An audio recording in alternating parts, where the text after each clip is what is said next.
you look around the league, there's a lot of teams, in the hunt. We're in the hunt. You sit here and you say, hey, Thanksgiving, and close to the end of November, and we're in the hunt. When you sit around that table tomorrow, you're saying we're in the hunt. And there's a lot of teams that wish they were in the hunt. Well, we're in the hunt.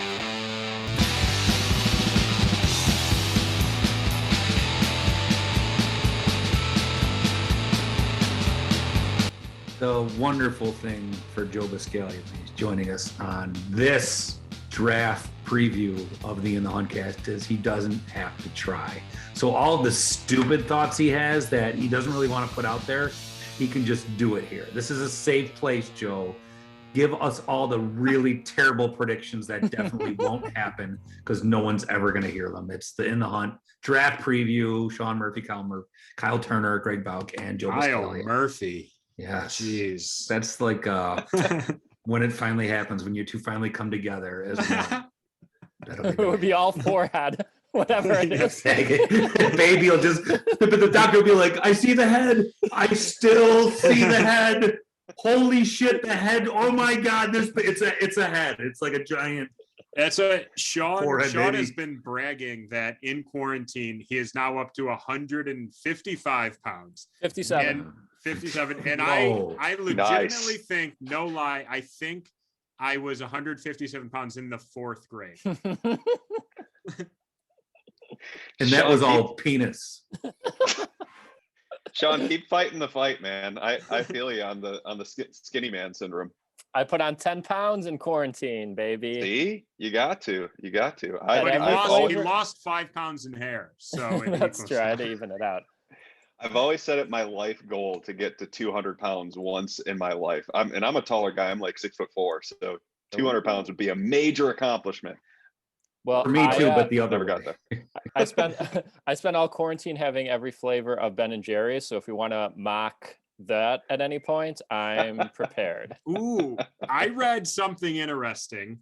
This has nothing to do with football, so this is a great start to a football podcast. Good. That Ben or Jerry, I don't know which guy, has like a decreased sense of smell, so he can't taste that well. And that's why Ben and Jerry's has so much texture in their ice cream and doesn't just do like regular flavors. Yeah, it's always like almonds and guitar picks. Which is, you know what, my 5th place ice cream. It's not bad. That's Elvis's ice cream. Yeah, Little banana almond guitar pick. That's Elvis's. That definitely sounds like something Jerry would do, though. Yeah. Old Jerry. Talk about them like you know them. Like, oh, Ben and Jerry, when we go on our fishing trip, that's what they do. Joe, when's the draft? What's going on here? When's the draft? Are they still doing that? Question. Are they still doing that draft thing? We used to, and the first time we had Joe on, it was like, who the Bills are going to draft it. Now we've downgraded to just when is the draft? Well, the draft is sometime soon. So there you go. It's in a week. Yeah, it'll be fun because they actually have a 1st round pick this year, and last year they didn't. And we were just kind of Oh, it's guessing. It's 30th. So is it 31st or 30th? Which one? 30th. Is 30, which is better than 54 last year. Yeah. I think, and I'm gonna talk football here. I was watching film, doing some research. No, honest to God, from Joe, like I don't fucking care. I like the games. I used to know things, not a lot, but I used to know enough. I don't care anymore. So I read Joe's stuff, and Joe might find this interesting. The Bills are taking a guard, center guard. Ooh. Like, that's what I think from your analysis, and you didn't say they're going to do that, but like when you look at Morris's contract and the cap next year and the Allen extension, and this is just like me completely like throwing up what Joe said and probably doing it incorrectly. It does seem to make sense when you follow that line of thinking. Interior line is not something they need right now. It is something they will need. They're taking a guard center. Like, I think who's the guy when Eric Wood was taken, they took 2 guards. Who was the other one? He went to like Tennessee or something. Levitri? So that draft they took, I can see them doing that draft where they take these 2 guards and one became a center and then retired. Yeah. That could be an interesting first question, which is there, because everyone's mocking DE cornerback. Greg just mocked offensive line. Is there any? And now he's walking away. Now he's walking. Well, he makes a hot pick and then he leaves on a high. Is there any position that like we're not thinking about? Like, could they get a receiver in the first round? Can they go do anything crazy like that? Well, I think the one position that could just be a complete curveball, and I think the board would really have to fall a certain way for it to happen, is for them to go after this, what Brandon Beane called a home run hitter, which is everyone is kind of grabbing onto from what he said on Tuesday. I think people perceive it probably as, oh, they're into the idea of Travis Etienne from Clemson, and I don't know that that's necessarily the case. I think there are other home run hitters in the draft that maybe he's alluding to. I also know that he's really like pretty keen on both of his running backs, Devin Singletary and Zach Moss. And Zach Moss actually looked pretty good in the second half of the season. So they are missing that element from their offense. But to answer your question, I think it will probably fall in one of those positions that you're laying out, whether it be edge or cornerback or interior offensive line, as Greg so boldly predicted today. Yeah, that's my insight. That's a lot of work goes into that. But yeah, I think that's probably in the conversation. Maybe a linebacker that could be a hybrid pass rusher if they wanted to go that route.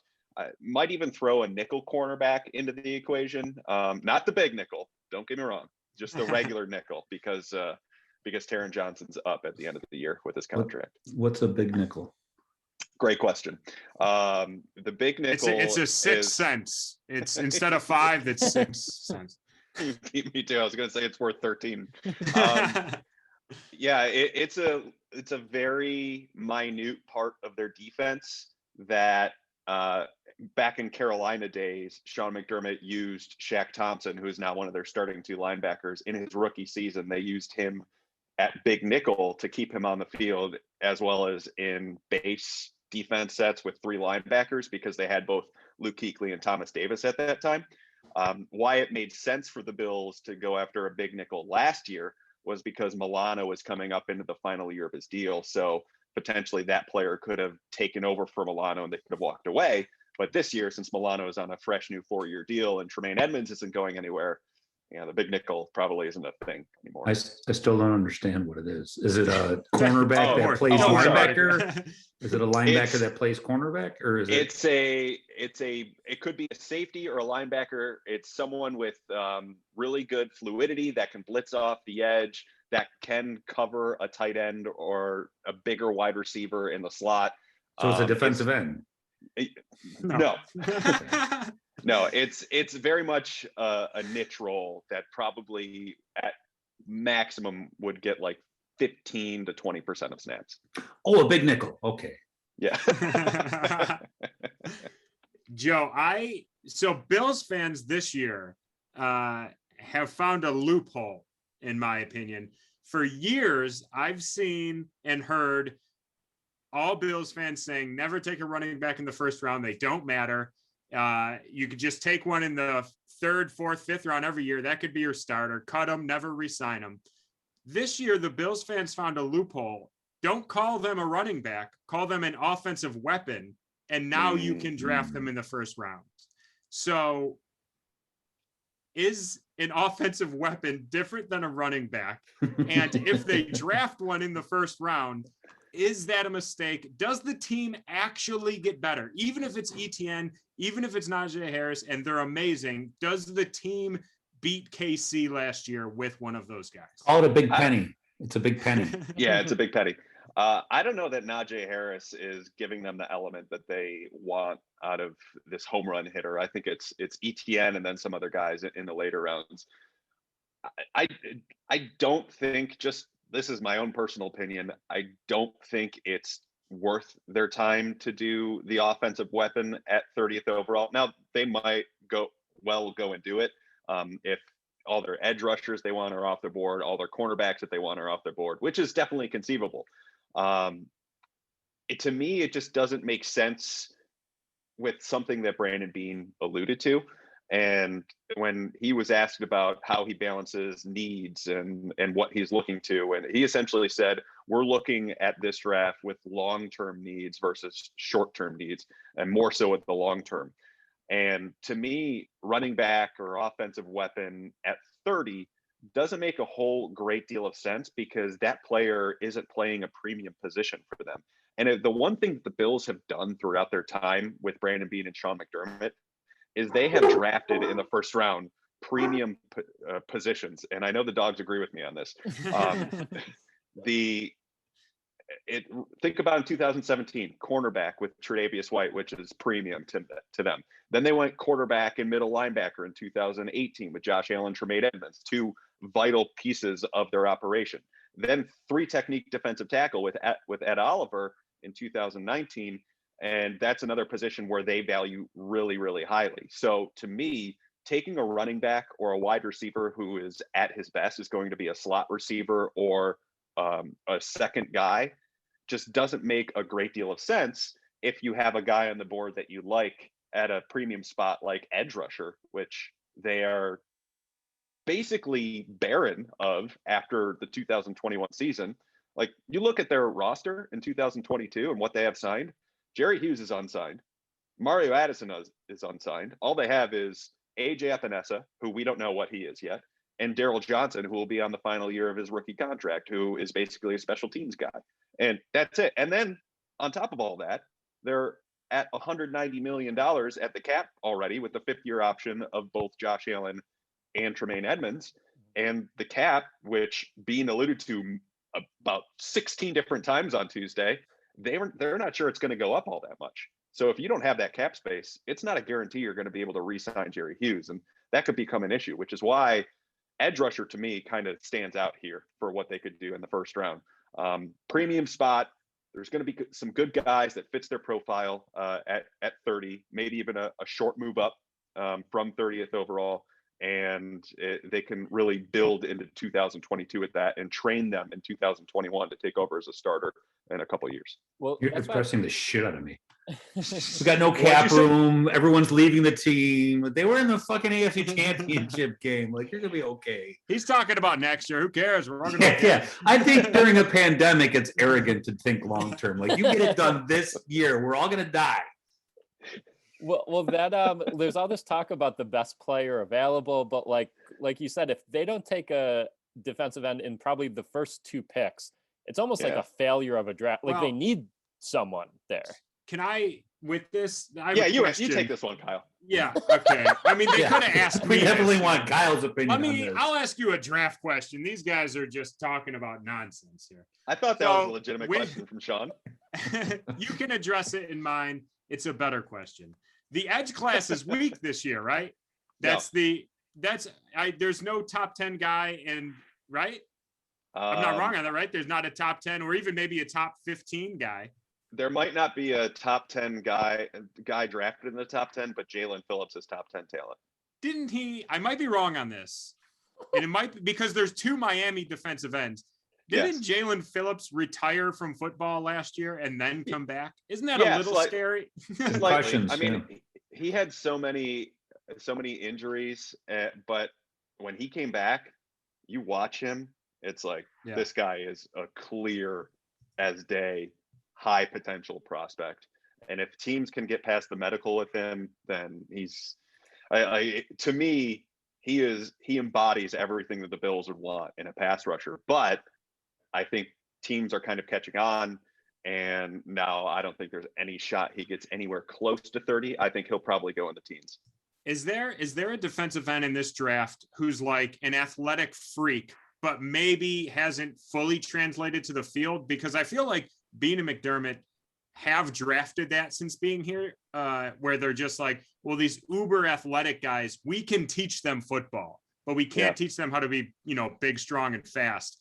Is there a guy after the first round who checks all the agility boxes, but just hasn't really put it up yet on the field? Yeah. I've got a very specific name for you. His name is Peyton Turner from Houston. Look him up, Greg. Is he hot or no? That's what I'm checking. I got Rashawn Slater on the screen, and he's kind of looks cuddly. So what is his name? Payton Turner? Peyton Turner. I'll rate him 1 to 10. He's about He's a 7.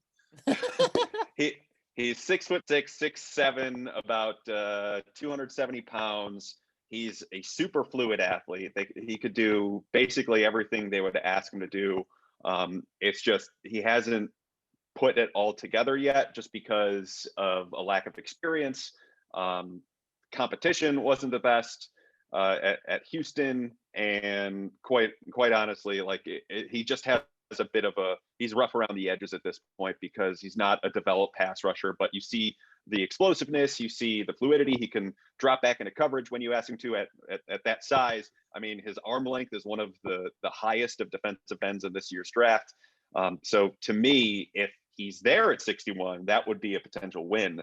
And he also gives you the flexibility to where he could play both at edge and inside on pass rushing downs. But I think his profile is even rising right now to where I don't even know if he's going to be ready there at 61.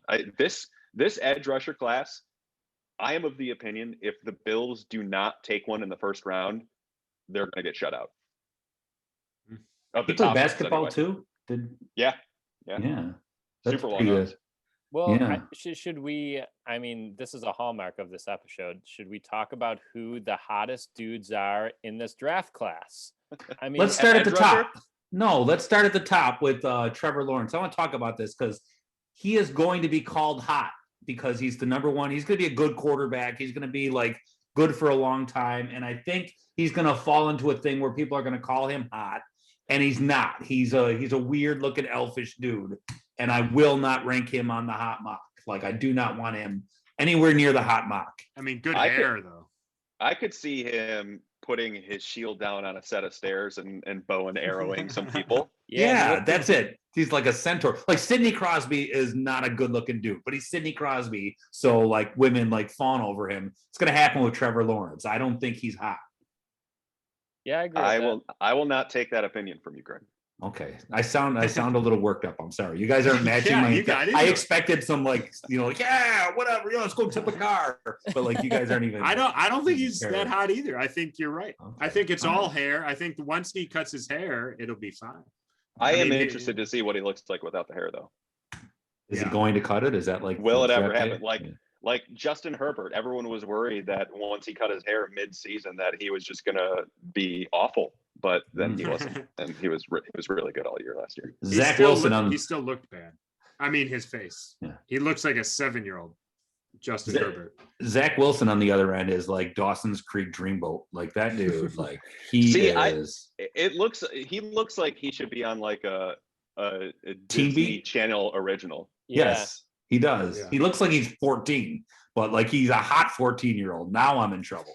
If I was 14, Right. which I haven't been for quite some time, and so I'm Another someone great someone hair else on talk. that guy. Yeah, I know these kids with their hair. They're using good product. Well, I didn't start losing my hair till like 24. These kids are all 22 and shit.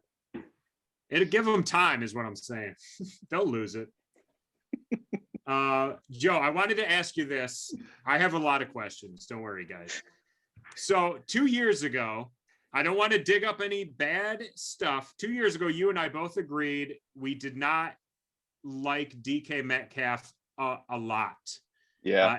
You liked AJ Brown more, which AJ Brown is absolutely spectacular. I still do like AJ Brown more. So with DK Metcalf turning out to be what he is, has that adjusted how you watch wide receiver film? No, it hasn't. It's He's an outlier. It's just a miss. I mean, I'm not going to be perfect on wide receivers. It's probably my strongest position. Like AJ Brown is a good example of a good hit that I've had, just because like you watched everything that he was doing at Ole Miss only amplify in the pros. And honestly, I think AJ Brown has all the potential to become a top 5 to 7 receiver this year. So I be on the lookout for him. But no, it really hasn't, because DK Metcalf wins in such a unique way that I don't know is all that common with the guys coming into the draft now. Like I am a very big proponent on footwork, on separation, setting up your breaks in and out and being able to gain separation from those abilities. I think what I overlooked with DK is just the raw physicality, to where teams were going to be so off put by his physicality that they don't want to play press man against him. They want to play off, but he also has the speed to get right by them. On the intermediate routes, I still think he leaves a bit to be desired, but that's not really where he's winning on the field. And he's just going to show that what he does really, really, really well. So that was a miss on my part. I mean, by all means, it wasn't, he wasn't my favorite. I think it was more so, should this guy be taken, what was it, 2019? Should this guy be in consideration for the Bills' top 10 pick? And I just could never entertain that idea. And he ended up going late second. So it looks like it was a miss for you and I both. And we're the two best in the biz here. So. Listen to the way you fucking talk. It's a miss for you and I both. Like, you fucking like Kyle Turner. Greg, you don't know how much film I study. I need to. I think I might have my grades from that year still on my laptop. Let me look. You keep talking. Do you want another question while you look? Yeah, go ahead. I'm in. Okay. So Greg gave his hot take for, he thinks they're taking a guard. I think they're taking a cornerback for the reason is they'll have this guy for 5 years, pretty much right when Trey White's contract is ending. And the number 2 cornerback is wide open on this team. But through the draft, through mock drafts that I've read, there seems to be no consensus pick for which cornerback the Bills might get. I've seen Greg Newsome, Eric Stokes, Elijah Molden, Asante Samuel Jr. I've seen a couple with J.C. Horn, but recently he is not making it out of the teens. So I kind of dropped him. But out of those guys, which one's the best, which one's overrated, and which one are the Bills taking? You're taking a defensive end. Everyone has a different opinion. That's great. I think it all depends on what you're looking for with those guys. In terms of the Bills specifically, there are 2 guys on that list that I don't love for them, that being Newsome, just because he's got a little popular pick too. He is. He's better man coverage, and he's got a little bit shorter arms. He doesn't really hit all the thresholds that they usually look for. I think for them, guys like Caleb Farley and Eric Stokes would be better fits on the boundary. And then the other one you mentioned was what? Asante Samuel? Asante Samuel Jr., Elijah Moore, I believe. Was Elijah Molden. Molden, that's what it was. Yeah. Molden is more of a nickel, and he's not a great tackler. So I think that kind of rules him out for them because that is a prerequisite for the position. And he's shorter armed, and that's usually indicative of a nickel in their system, especially with an early pick. But I think with Asante Samuel, he's an interesting one because not only does he give you some flexibility to play inside and outside, he's probably a nickel in their scheme just because of his tenacity, how he plays that position straight up, but also because his McDermott coached his dad for a little bit at a time. So there is a bit of history there. But I don't know if that's an exact fit for them, just because I think nickel isn't a super big premium, but Asante Samuel is one of those guys that you can kind of do a little bit of everything with him. You could have him play that big nickel role if you want him to. You can line up the 13 center. You can line him up at nickel, regular nickel. You can have him at safety. You can even put him out on the boundary. I kind of wonder if they take him, maybe if he's out there in base defense to where it's him and Tre'Davious White. And then once a third receiver comes on the field, he slides inside, and then one of Dane Jackson or Levi Wallace comes in the game. So I think there's a lot of different ways they could utilize him, which is why he's interesting. His dad played football 15 minutes ago. Like, how does he already have a son in the NFL? Like, it's not just, it was 2000 and he's drafted in like early 2000s. Asante, the father. How is it possible his son's playing football? There's also a Patrick Surtain Jr. in this draft. Surtain's son's playing too? He's going to be 10th overall, at least. That's pretty wild those two, and then Winfield last year. It's just Yeah. like so weird growing up watching those guys, and now I'm watching their son. It's just It's a real big it's a punch weird to the thing to face. hear those names all over again.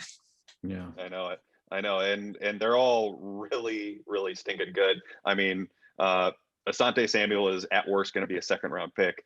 Surtan's going to be a top 10 pick probably. And then we know what Winfield became for the Bucks last year. I hope they want to play football. Like your dad was like Antoine Winfield. I don't know anything about him. I remember covering his dad and talking to him. Seemed like a good guy, but like your dad was really good in the NFL. Like that's a lot of pressure. I hope like that kid got to sleep into like 7:30. And his dad was no wind sprints. Like, you know, if you want to play in the NFL, like I know the genes matter, but like that is a lot of work. I hope There's a third Archie or a third Manning brother, and you don't play football. Greg, you told me Greg Bout Jr. is going to be a podcaster. Yeah. I got dogs, and they're under no pressure to do it. They can shit wherever they want. They can do whatever they want. So there's another one too. J.C. Horn is Joe Horn's son. Is it Jason Sehorn's son or Joe Horn's? Joe Horn's. Okay, son. so it's Jay Sehorn or J.C. Horn? J.C. Horn. Okay. This should have been one of your questions for Greg. Is it J.C. Horn or J.C. Horn? And does J.C. stand for Jesus Christ? Is it J? That's is it initials? funny, Or is it initials or is it Jaycee? Because I've seen that too. That's it. It's a J.C. Okay. That's the one. It's funny that you brought up Jason Sehorn because I literally haven't thought about him for probably 13 years. So look at you go. Can I tell you a story real quick? It's football related, kind of. I've never known what was going on. Joe might have been in the room for this. Paul Hamilton used to works at GR. I used to work with him, and he always did drafts. So we did a home run draft where you just draft major league players, and the most home runs they get, whoever's team has the most home runs, you win. It was never no transactions, just one day where there's 40 people, like all these news writers, all these important sports people in the room, and me. And I never have any idea what I'm doing for, but I like drinking and having fun. So Paul let me go to this home run draft. And we're sitting there, and some guy, and I don't know anything about baseball. I would just draft like the best pirate.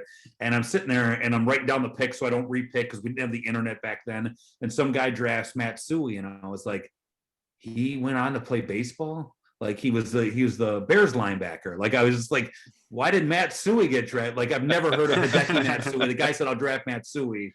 I'm just wasting everyone's time. Now, I could have asked 2 questions in that story, Greg. And now I'm glad I told that story. That's an amazing story. No way you would have fit 2 questions. No, I do. I have 2 more questions. Are we good? That's it. Just 2 more because it was already 27 minutes. I got is 2.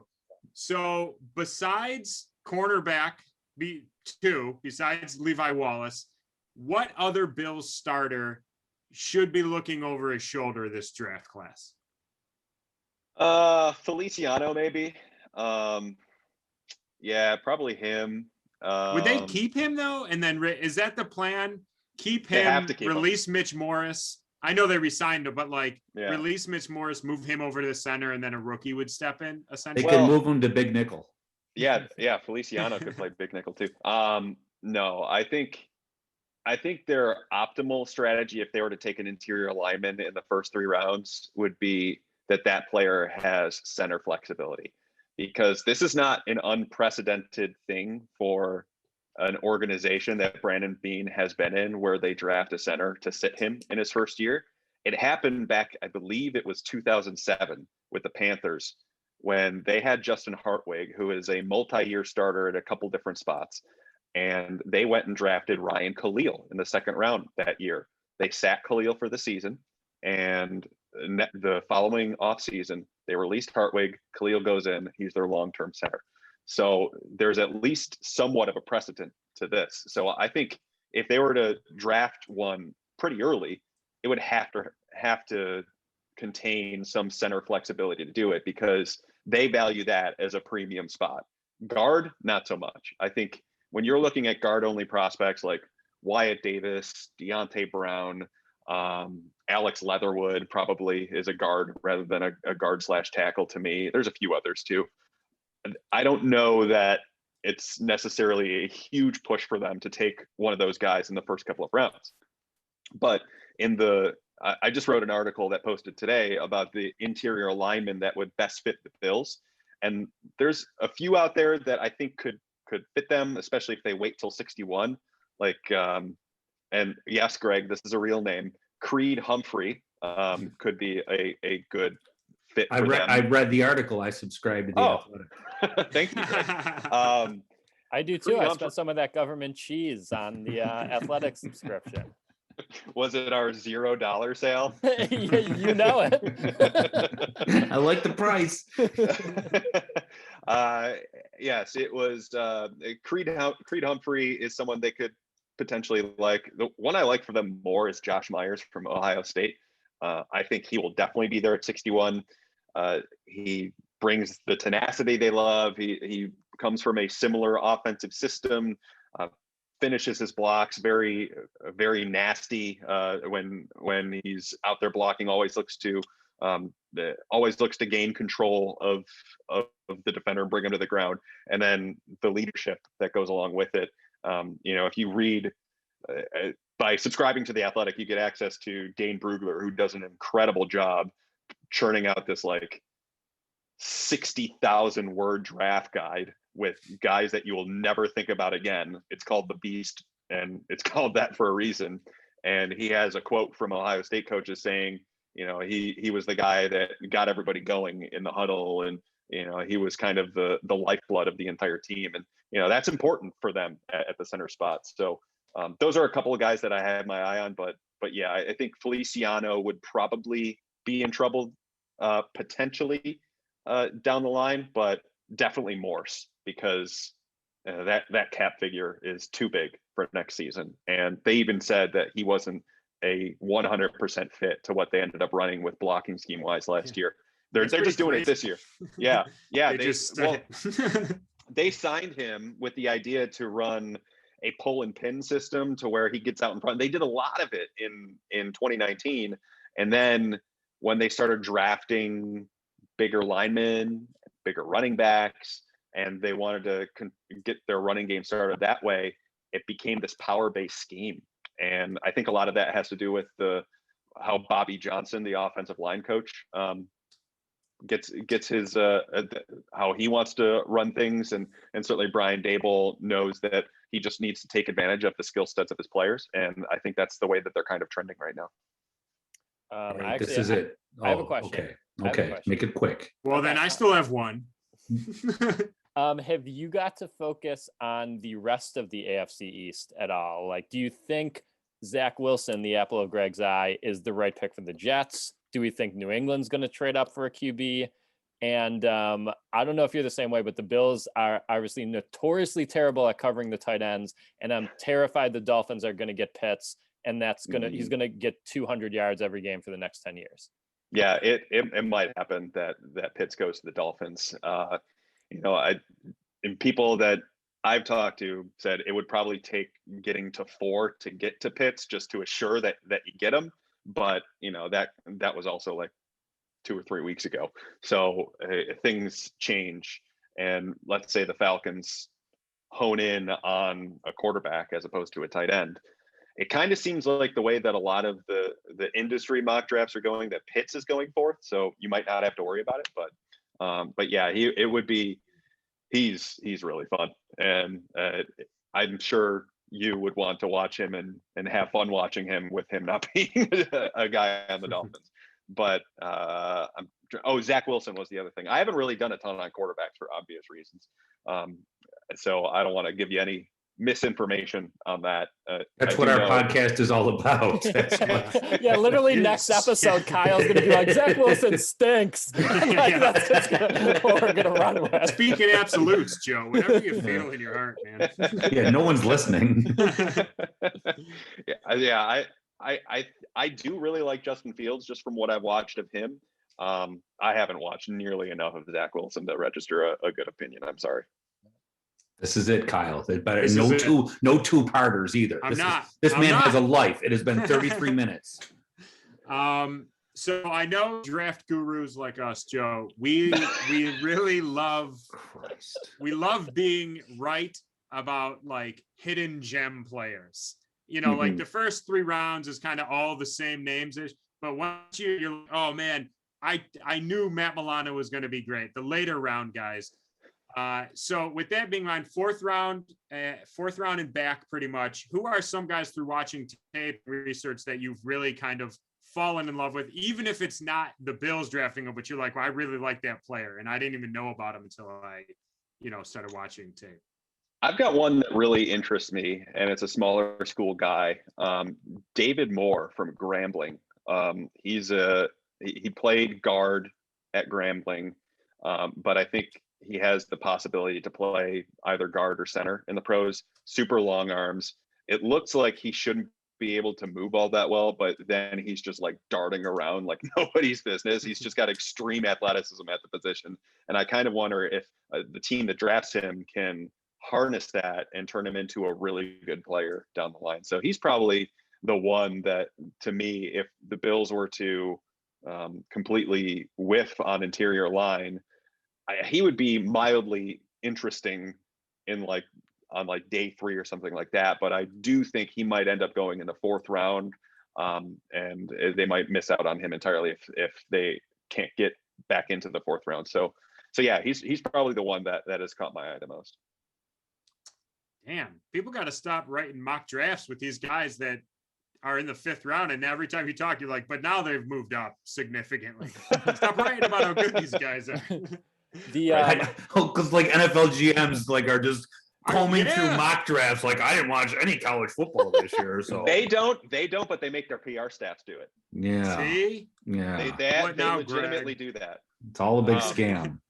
I have a super quick question. Joe looked like he wanted to say something, and if he has something he wants to say, you're gonna fucking listen to it because he's the only one that matters here. I was so mad at Sean for even uttering a sound out of his mouth.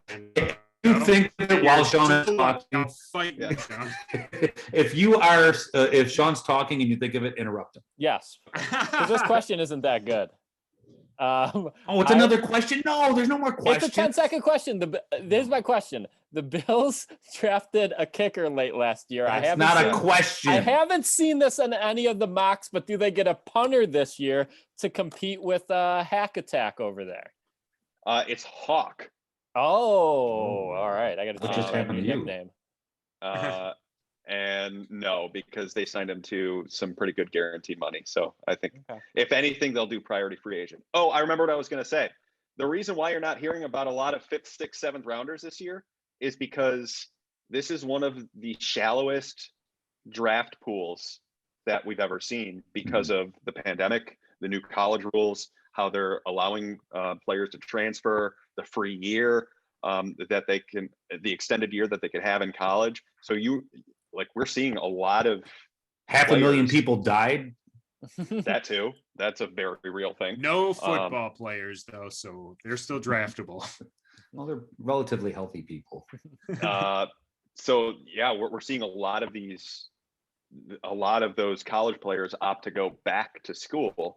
And I had someone tell me like, hey, smart teams this year are going to trade down and rack up picks for 2022 because there's going to be an explosion of talent in 2022, or at least a much bigger pool to choose from. Yeah. Like quarterbacks are probably going to worsen next year because this is a really good group from everything I've read, and next year is really not that great. But every other position should see an uptick or close to it in 2022. All of Anthony Cromartie Jr.'s kids will be into the draft class. It'll be like an entire round of because all the cornerbacks have really good, and they all play big nickel. All big nickels. New defense, 11 big nickels. Try and stop it. Between Cromartie and Travis Henry, they can field an entire organization. Okay, Sean's got a question game. We want to tell Joe something first that he probably doesn't know. Ooh, and I'm not telling you this for Joe, and I'm so excited. It won't surprise you once you hear it, but you might not know it. So we have a Patreon. I'm not talking a lot about it because I'm ashamed that we have a Patreon, but we do because we were paying to host our stupid webcast. Yeah. And I was paying $10 a month, and I was leaving the podcast because that's it. My wife's like, what's this $10? And I had to explain to her every time, honey, I do a podcast with 2 guys with giant foreheads and it's bullshit and 3 people listen. She's like, no. So we did a Patreon just cover that cost, and there's tiers to it. And It's like the what is the Yeah, Blake Blake Bortles Bortles. tier? There's a Blake Bortles tier that's like $3 or something. There's a like hot mock tier. that. Is that the $1 tier where you just get Greg Bouck's weekly blog? Okay, the highest tier is Kyle. Tell him. We named our highest tier $40 a month, the Joe B tier. Whoa! Well, Yeah. that's incredible. And there's only Yeah. one because there's only only one one. Joe B. That's right. And someone got the fucking tier. Like someone Joe B tiered Yep. the In the Hunt Patreon, which is just amazing. But So, and even better, someone just dropped out. yeah, of they the dropped Joe B out of the tier. tier. It was $40 a month, Yeah. which was meant to be a joke. Yeah, no, we didn't think anyone would ever do it, and then someone did it, but they've dropped it, so there's no longer. The Joe B tier is available for the 4 people listening. If you're listening to the draft episode and you're 40 minutes in and you're still listening, this might interest you because if you're that sick and stupid to listen to 40 minutes of this shit, you might have an extra $40 a month laying around. But I'm telling you not to do it. Can I get your Bachelor recaps on the $40 tier? You can do that for $1. I said I do a weekly blog for just $1 a month, and Do you still it's do it? 25 cents a week. No, I Oh, I retired was gonna from say. that. So I was yeah. gonna say. I- I missed them. I thought about doing them at one point, but then I got out of my malaria fever and decided that it's not worth it. So, yeah. Well, and the part of the thing that comes with the Joe B tier is they get like a blurb to say on every episode that Yes. we Oh, read. wow. So our former Joe B tier person, Steve Campaign, Very This is- near to my heart. this is his last message to us. He says that he had to downgrade his Patreon tier because his wife was looking at their credit card bill. and she said, wait, that dumb podcast you listen to costs us $40 a month. And then she said, and then she said, for what? And he couldn't give her a good answer, so he had to take it down a couple tiers, but he thanks us for having him and for the show in general. Cheers to Steve. I can't believe that lasted as long as it did. Okay, let's That's an go. amazing This is story. yes. Is it? Are we doing like a question game? Yes. This better be fast. We have a question game. It'll be fast. We Okay. could go through it fast. It'll This be is fast. this is how this works. We've done this every year Joe B has been on. I might have to change this game next year because I think he's only got one question wrong in the entire history of doing You might get me this year. Okay, this is exciting. okay. I'm going to give you all your own individual names of people, and you have to tell me if it's a draft eligible person this year or a made up name. Greg and Kyle's names are generally mocked in the first 2 rounds, and Joe's names are generally mocked in the last 2 rounds. We have 4 rounds total. We're going to start with Greg. Greg, your name is Landon Dickerson. Landon Dickerson. I know exactly 4 names, and I Googled draft prospects to see a hot mock thing. So Landon Dickerson's name I did not come across, but I'm going to say that's a real prospect. That is a real prospect. Yeah. Well I have done. something to say. Yeah. Yes. I wrote about the interior offensive lineman, and Greg said he read it, and it Yeah. was that was the second game. listed. Was it? Okay, well, I don't have a photographic memory. I didn't like read it and like draw pictures of everything I was seeing. You remember Creed Humphrey, but you don't remember Landon How do Dickerson. you forget Creed Humphrey? He's probably in this game. I imagine Kyle's gonna get Creed Greg- Humphrey and get it wrong. It's I gonna imagine happen. Greg at the end of that article clicked the meh Meh. Yeah. grading system. I always click amazing no matter what. I click amazing thank you. sometimes, and I don't even finish your articles, Joe. No, he does it. He Sometimes does I'm it so the government thinks he actually read the whole article. So I'm just No, we I'm actually just have trying a to met- get you a raise. do we you? actually have a metric that tracks how much people read. Oh, okay. Do you get like a bonus salary based on your mess or amazings or no? I don't know about all that. But Click amazing on Joe's article, people. I think it's honestly how far you scroll down. I'm not really sure though. Okay. I've never seen Kyle sweat so much. I'm like, wait, the government can tell me if I read. Oh no. Yeah, that's like I just found out. Snap or like screenshotted Snapchat saved to the phone. I'm like, what happened? Mhm. Kyle, your name, remember, spelling is available if you need Please say it. Creed Humphrey. Your please. name is Blaze Zabini. Blaze Zabini, huh? No way. This is a you. Who would name Sean's the great at kid this. Blaze? I'll say I could be pronouncing it Are wrong. their It's- parents 16 years old? Two 8-year-olds had a kid. We'll call him Blaze. They painted him with orange fire like stripes on his It's- arm. Kyle, it's spelled Blaise. It could be like blase. I don't know. That's even worse. I mean, that's a word. Yeah. That's how they can't just. I guess I'll say no. I'll play the game, the player, not the game here. Okay, you're correct. Apparently, that's a minor character from Harry Potter. Ooh. Oh, Joe, you should know this. You're Harry Potter. Well, I do know. I didn't know his last name. Blaze is in Potter. Oh. my next one On the book, it says Harry Potter. How do you not know his last That's name? my next name to Greg. Harry Potter. Actually, Blaze is in Slytherin, and I believe when Draco was on the train in like the 6th or 7th movie, Blaze laughed at something, and he's like, "Oh, is that funny, Blaze?" So there's I think Ooh. there Do it you ever is. take naps? Like you know too much about too many things. Joe, your name, Zacharias Smith.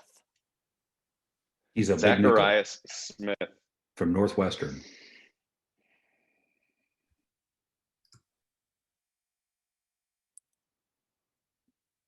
Yeah, that's real. That's fake. Wow. That is fake. Game over, See, I baby. told you. Greg and I win.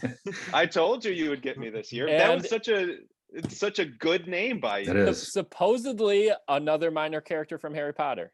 Wow. Zach, That's right? double. That's a Yeah. double stab to Joe to get Yeah. the draft prospect and Harry Potter prospect name wrong. That's right. Yeah, I've never heard of Zacharias Smith in my life. For many I was Harry gonna Potter, guess so that it I'm was. sorry. I was gonna guess that it was a character in the Harrison Ford movie about the Amish people. Like that sounds like an Amish guy Ah, in a good movie's movie. name. Yeah. Greg, to you. Okay. This is almost over. Devonta Smith. That's a current player, I think. Devonta Smith plays football now for a team. I'm gonna say yes. So you're going yes. Yes. Okay. What are you deaf? No, but you are correct. I know. That's a wide receiver from Alabama. I know. Greg's gonna win. I'm Well, let's see if hosting now. Let's see if Kyle could go 2 for 2. Kyle, your name is Tyson Campbell. Yes. No. That's correct. Is it? Cornerback No. from Georgia. Georgia. Oh wow. Joe, you need this. Your I name know. is Tough Borland. Oh, yeah. He's a linebacker from TCU. Yes, he is. Yes. He is. He doesn't get extra points for naming the college and the Yes, position. I Yes, do. yes, he does. Yes, he does. I have linebacker from Ohio State. Is he? Ooh. Then who's the TCU? Oh no. TCU is Patty Fisher. I'm sorry. That's a Okay, cool name. we're up to round. We're at the halfway point here, Greg. Halfway. How many of these are Here's there? your name. You get 2 more. It's getting dark outside. Greg, your name is, I think you said it already, so you get a freebie, is Rashawn Slater. Sean Slater. Yes, I did. I Googled him for Hot Mod. He's a big cuddly, want to say he's a lineman for, it might be Northwestern. It I don't know, is. but It is. Look at Well you. Extra done. point and everything. Wow. this is me riding a horse for people listening that can't see me. Kyle, your name is Derek Stingley. No. Correct. Wow. Also 3 for 3. That is a cornerback from LSU who will be in next year's draft. Wow, you went with that. Yeah. Interesting. Okay, Joe, you need this one still. Josh Ball. Josh Ball. Wow, you're really going with the simplistic Yep. route here. That's the least amount of letters you can have in a name. I honestly don't know, but I'm gonna say it is fake. Joe, it's real. Wow. Offensive Wow. tackle from Marshall. Maybe Joe invited us onto his draft preview podcast because we seem to be killing it, Greg. I Googled the guy's name 3 seconds ago on accident. I didn't think about this game. Yeah. And it's a MAC school. So no, wait, Marshall is Marshall still in the MAC? I don't even know. I don't know. Where is Marshall now? I don't know. Well, It is. let's at go that. to, this is the last round. Here we go, Greg. Okay. Zaven Collins. Can you give me the country of origin? Zaven Collins? Zaven Collins. Oh, it's spelled with a Z, not an X. Yes. Zaven Collins. I'm going to say no. That's a character in a Marvel movie. No, that is a linebacker out of Tulsa. Isn't he a big nickel kind of, Joe? No. Okay. Got it. That was a serious. I wasn't even trying to be a joke there. I thought there's some linebacker Actually, people keep mocking to the Bills. That's Jeremiah Owusu Koromoa. Oh, wow. I hope he doesn't end up on the team because I can't say that in a podcast. Still having problems with Star Latulame. Like that. Kyle, if you get this, you will be our winner. Sean Archer. You know what? Archer is a cool cartoon. So yes. No, that's the character, John Travolta's character in Face Off. That's right. Oh my That God. is John Travolta's character. Which is an underrated movie. I'm gonna give Joe his last name, but then we have Greg's favorite thing, a tiebreaker round between him and Kyle. Could you let him live his life and leave our podcast? Joe, here's your last name here, Jack Foley. You're killing me this year. You're absolutely killing me this year. That's fake. Yeah. That is fake. That is Yes. George Clooney's George character in Clooney Out character. of Sight. Yes. How do you know You that, are- Greg? You are hitting me with the very short, simplistic names, and I don't know how to react. Because J-Lo's in that movie, and it's a really, really good movie. It's a good movie. All right. The trunk scene. All right, very let's hot, do very a hot. tiebreaker. Quick, Greg. You Okay. could go right off the cuff if you want. Here's your name. This is for all of them. Oh, I forgot to say what jersey was on the line. Oh, okay. The jersey. Tank Carter. The jersey on the line. The latest Bills draft pick to not be on the roster of Bosian Joseph. Is that how you say his name? Boshan. Boshan Joseph. Okay. So get Okay. yourself a nice Joseph jersey. Okay. Greg, you need this. This is a tiebreaker. Jamie Newman. Nope. Incorrect. QB from Georgia. Kyle, Oh. if you get this, you get the big jersey. Who goes to That- Georgia? Daz Newsome. Oh, it's real. Wide receiver.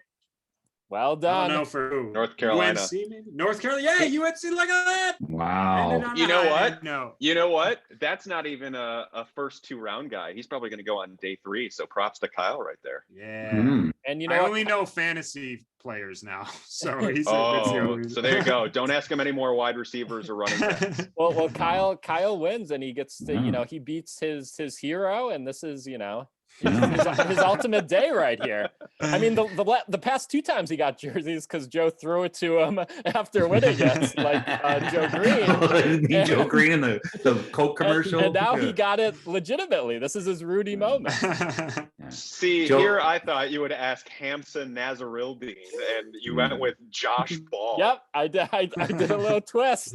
That's pretty arrogant to name your kid handsome. Knowing how they're going to be. Joe, thanks for coming on our podcast. I'm sorry. I don't know why you agreed to do it. There's so many better things you could be doing, but It's a draft tradition every year. Got to do it. good. Got to do it. Love doing it. Good. Thank you. Even if All I have right. to put up with Kyle for an hour. and me messaging you because Sean had to change schedules. I was like, the whole time I was like, Joe's not going to be my friend anymore. I keep messaging him. You know how many times he hates writes it. and rewrites the email? Dearest Joe, no, that sounds stupid. So, sup, Joe? Oh, no, that sounds stupid. Yo, hey, dog. Joe. No, I don't say dog. All right, that's it. Shut up, everyone. And This is over. then This he is tried. it. Then he tried at the end when he was like, "Oh, if Sean doesn't make it, we'll have Dan Fisher." Yeah, that's right. I'm like, "Yes." And wasn't here. I do have a hard He's out. in the other room. I can get him to come in. I'm done. You guys can keep talking. I love you all. Sweeto, I have to go. I have an 8:00. Okay. Hair No, appointment. no. Who gets their haircut at 8:00 at night? I'm not. I don't know. You live not a out. millennial. You live out in the sticks, man. I don't know. Go to someone's barn and get your hair cut by a horse or something. With one of them sickles. Yeah. Yes. All right. Bye. All right. Bye, everyone. Thank you, Joe. Yeah, thanks. There once was a team in the NFL, and the name of the team was the Buffalo Bills. The kick sailed right, and the fans did groan, no, no, Buffalo, no. Soon may the Allen man come to throw to Beasley and Diggs and run. One day when the playoffs are done, we'll have won that Super Bowl. A ship once led by Marv Levy, with a Bennett and a Thurman and a Jim Kelly. The ship sailed true o'er 1,000 days, never won that Super Bowl. Soon may the Allen man come to throw to Beasley and Diggs and run. One day when the season is done, we'll have won that Super Bowl. Turn of the century come and gone, last these Bills trod the playoff road. 18 years of sorrow and dread fell o'er Buffalo. Soon may the Allen man come to throw to Beasley and Diggs and run. One day when the season is done, we'll have won that Super Bowl. A light shone dim in 17, Taylor McDermott and Brandon Bean. Bills fought hard but needed help, throw, Dalton, throw. Oh, now the Dalton man comes to throw to Boyd on 4th and long. 18 years of playoff drought fled from Buffalo. 7th in the draft, McBean, see their man, plucked from Wyoming, a Josh Allen. 2 years later, a stud named Diggs lands in Buffalo. Hey, now the Allen man comes to throw to Beasley and Diggs and run. One day when the season is done, we'll have won that Super Bowl. The future has come with records laid low. High are the hopes of your Buffalo. On a wing and a prayer, our voices soar. Let's go Buffalo. Hey, now the Allen man comes to throw to Beasley and Diggs and run. One day when the playoffs are done, we'll have won that Super Bowl.